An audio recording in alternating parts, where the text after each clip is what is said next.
بسم اللہ الرحمن الرحیم۔ السلام علیکم۔ ٹرانسجنڈر ایسے افراد کو بولا جاتا ہے جو اپنی جنس کو اپنی پیدائشی جنس سے تبدیل کر دیتے ہیں۔ اسلام کی روح سے ٹرانسجنڈر 100% حرام ہے اور اس کے حرام ہونے کی کوئی ایک وجہ نہیں، ان گنت وجوہات ہیں۔ اس ویڈیو میں ہم ایسی 8 وجوہات پیش کریں گے جو انسانیت کے لیے تباہ کن ہیں، اور آخر میں ٹرانسجنڈر کے 2 فوائد بھی بتائیں گے جسے سن کر آپ بے اختیار اللہ سبحانہ تعالیٰ کا شکر ادا کریں گے۔ پہلے بات کرتے ہیں 8 نقصانات کی۔ نمبر 1، سب سے پہلے قرآن و حدیث کے اندر بالکل واضح طور پر اس ٹرانسجنڈر کو حرام قرار دیا گیا ہے، جیسا کہ قرآن مجید میں ذکر ہے کہ شیطان نے اللہ سبحانہ تعالیٰ سے کہا تھا، میں تیری تخلیق کو بدلوں گا۔ صورت آپ اپنی اسکرین پر بھی ملاحظہ کر سکتے ہیں۔ ایک اور حدیث پاک میں ذکر ہے کہ رسول صلی اللہ علیہ وآلہ وسلم نے فرمایا، لعنت ہو اس مرد پر جو عورت کی مشابہت کرے، اور لعنت ہو اس عورت پر جو مرد کی مشابہت کرے۔ اس آیات اور حدیث سے پتہ چلتا ہے کہ یہ سارا کھیل شیطان کا ہے، اور جو اس پر عمل کر لے گا اس پر اللہ تعالیٰ کی لعنت ہے، یعنی اللہ کی رحمت سے دوری۔ نمبر 2، ٹرانسجنڈر کے فارمولے پہ عمل کر کے ایک مرد بآسانی ایک عورت کے حق پہ ڈاکہ ڈال سکتا ہے، اور ایک عورت بھی ایک مرد کے حق پہ بآسانی ڈاکہ ڈال سکتی ہے۔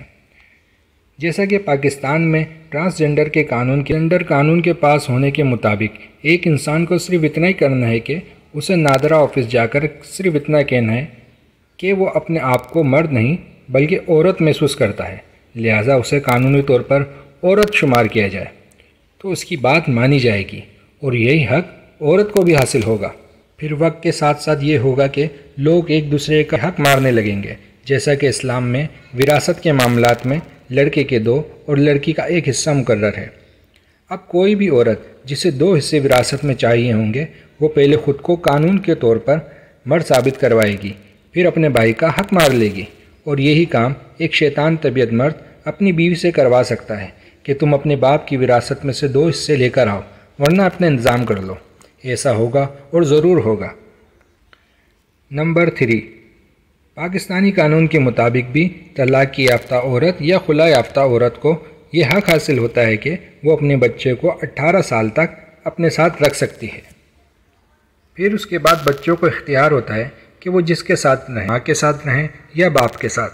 لیکن اگر اب کوئی مرد چاہے تو عورت کا یہ حق بھی چھین سکتا ہے ٹرانسجنڈر کے سرٹیفکیٹ کی بدولت، کیونکہ یہ کہہ سکتا ہے کہ وہ خود میں عورت کی سی خصوصیات محسوس کر رہا ہے، وہ خود کو عورت فیل کر رہا ہے، لہٰذا جب اسے بھی عورت ہونے کا سرٹیفکیٹ مل جائے گا تو اب اولاد کس ماں کے ساتھ رہے گی، یہ فیصلہ بھی بچوں پر چھوڑ دیا جائے گا۔ جس کے پاس مال و متاع زیادہ ہوگا بچے اسی کے سپرد کر دیے جائیں گے، اور عموماً پیسہ مرد ہی کماتا ہے تو پیسہ اسی کے پاس زیادہ ہوگا، یوں ایک ماں کا حق چھین کے اس کے باپ کو دے دیا جائے گا۔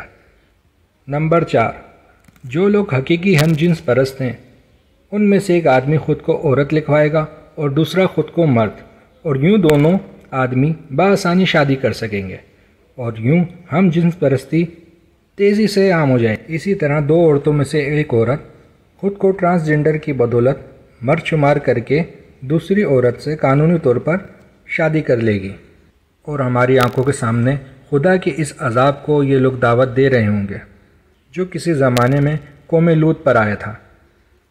نمبر 5، جن جگہوں پر جسم فروشی کے کام ڈر کے اور چھپ چھپ کر ہوتے تھے انہیں بھی سہولت ملے گی، کیونکہ جب بھی وہاں پولیس کی ریڈ ہوگی تو وہاں مرد اور عورت نہیں بلکہ صرف مرد حضرات ہی ملیں گے، کیونکہ فحاشہ عورتوں کے پاس خود کے لیے میل ہونے کا، مرد ہونے کا سرٹیفکیٹ ہوگا، اور قانونی طور پر مردوں کا ایک ساتھ کہیں بیٹھنا کچھ جرم ثابت نہیں کرتا، لہٰذا بآسانی رہا۔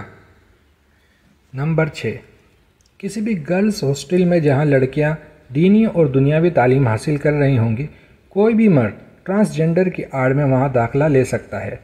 ہاں، اتنا ضرور ہے کہ اسے اپنی صورت اور جسامت میں کچھ تبدیلیاں کروانی پڑیں، اور یہ بھی ضروری نہیں کہ وہ وہاں بتائے کہ وہ پہلے کیا تھا، بلکہ پیشہ ور لوگ عورت کے فل گیٹ اپ میں ان لڑکیوں سے دوستی کریں گے اور پھر لڑکی کے مزاج کے مطابق اسے بہکائیں گے۔ کسی لڑکی کو نشے کا عادی بنا دیں گے، کسی کو ہم جنس پرست اور کسی کو کسی اور برائی میں مبتلا کر دیں گے، اور پھر بلیک میلنگ بہت عام ہو جائے گی۔ نمبر 7، جس جاب پر مرد کا حق ہوگا اس پر عورت اپلائی کرنے لگے گی کیونکہ وہ بھی مرد ہے ٹرانسجنڈر کی بدولت، اور جس جگہ عورتوں کو کام کرنا ہوگا وہاں مرد حضرات نظر آئیں گے عورت کے روپ میں۔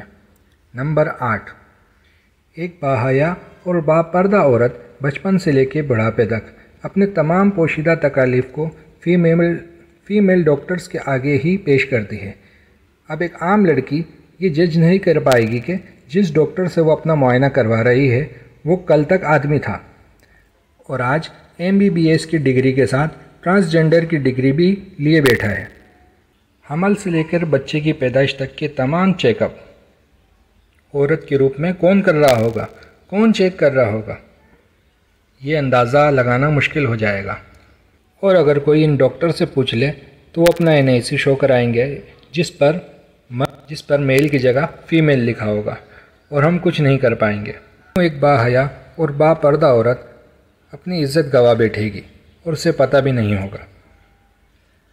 اب آخر میں ٹرانسجنڈر کی بدولت 2 فوائد بھی ملاحظہ کر لیں۔ نمبر 1، پہلا فائدہ یہ ہے کہ ہم بنا کسی تفریق کے، بنا کسی ججمنٹ کے، بنا کسی تحقیق کے بآسانی سمجھ سکتے ہیں کہ اسلام کے دشمن اصل میں ہیں کون۔ ظاہر سی بات ہے جو بھی سیاسی یا مذہبی رہنما یا لیڈر اس ٹرانسجنڈر ایکٹ کی حمایت کرتا دکھائی دے، بظاہر کتنا ہی اچھا انسان ہو، ہمیں پہچان مل جائے گی کہ وہی شیطان ہے جس کا ذکر قرآن مجید میں ہے، جس میں شیطان نے کہا تھا اللہ سبحانہ تعالیٰ سے کہ میں تیری تخلیق کو ضرور بدلوں گا۔ آج یہ کام وہ اپنے ان چیلوں سے کروا رہا ہے۔ دوسرا فائدہ یہ کہ اس ٹرانسجنڈر ایکٹ کے خلاف آواز اٹھانے والے، اس قانون سے اختلاف رکھنے والے یہ ثابت کر دیا کہ واقعی یہ لوگ سچے اور اچھے مسلمان ہیں۔ ٹرانسجنڈر ایکٹ کی بدولت ہمیں اچھے اور برے لوگوں کی پہچان نصیب ہوئی۔ اگر آپ ہم سے متفق ہیں تو اس پیغام کو عام کیجیے۔ اب بھی وقت ہے، اسلام کی خاطر، اپنے بچوں اور بچیوں کے مستقبل کی خاطر اس کے خلاف آواز اٹھائیے۔ اپنا بہت سا خیال رکھیے۔ اللہ نگہبان۔